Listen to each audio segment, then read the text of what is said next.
কক্সবাজার সদরে জমির মালিকানাকে কেন্দ্র করে আবু নাসের ও আবুল কালামের বিরুদ্ধে হামলা ও ভাঙচুরের অভিযোগ তুলেছে তাদেরই প্রতিবেশী সৈয়দ গিয়াসউদ্দিন।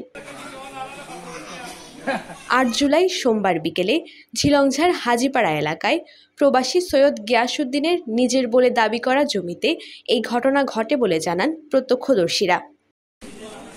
ঘটনাস্থলে আমি ছিলাম। এখানে মিস্ত্রিদের হাতে ওরা অতর্কিত অবস্থায় এসে হামলা করে আমাদের মিস্ত্রিদের সকল সরঞ্জামাদি এবং এই আসবাবপত্র যেগুলা ওই কাঠের এবং লোহার বেঞ্চ কতগুলা এরা যেগুলা নিয়ে কাজ করছিল সবগুলা ওরা একেবারে নিয়ে গেছে। সবাই মানে হাতের পত্র নিয়ে ধোঁয়ারায় নিয়ে গেছে। একজন একদিকে চলে গেছে আর কি।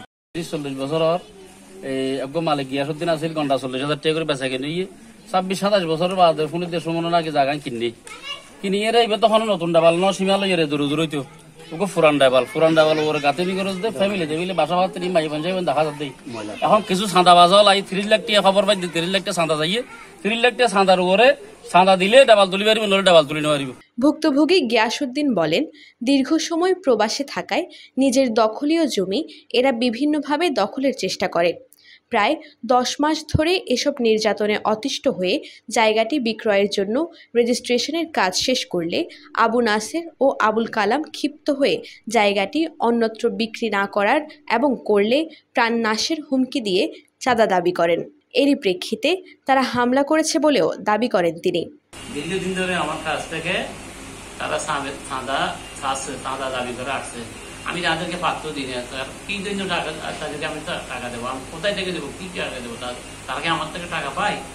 এখন এরা ওখানে আমার কাছে কামিয়ে করতে না পেরে এখন বাড়ির মধ্যে আমি দেবার যখন কাজ করতেছি ওখানে এসে কি আবু নাসের এবং আবুল কালামের সংঘবদ্ধ লোকবল নিয়ে এবং লোকজন নিয়ে আমার এখানে হামলা করছে। এই বিষয়ে অভিযুক্ত আবু নাসেরের সাথে যোগাযোগ করা হলে তিনি বলেন, এই জমিতে তাদেরও দখল রয়েছে। গিয়াসউদ্দিন সেটির মীমাংসা না করে দেয়াল তৈরি করতে গেলে তাতে বাধা দেন তারা। যেগুলা জমি ছিল তখন থেকে আমার বাবা বুঝছেন ওনাদেরকে বলছি যে ভাই এখানে আমার জায়গা আছে 2 ঘন্টা, আপনারা কাগজপত্র নিয়ে মুভ করেন।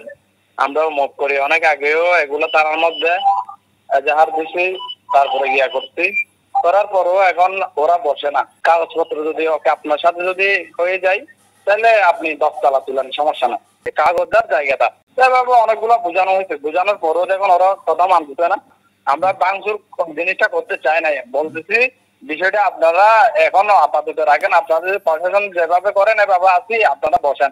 এই ঘটনায় আইনের আশ্রয় নিয়েছেন বলে জানান ভুক্তভোগী Syed Giasuddin. News desk, TTN।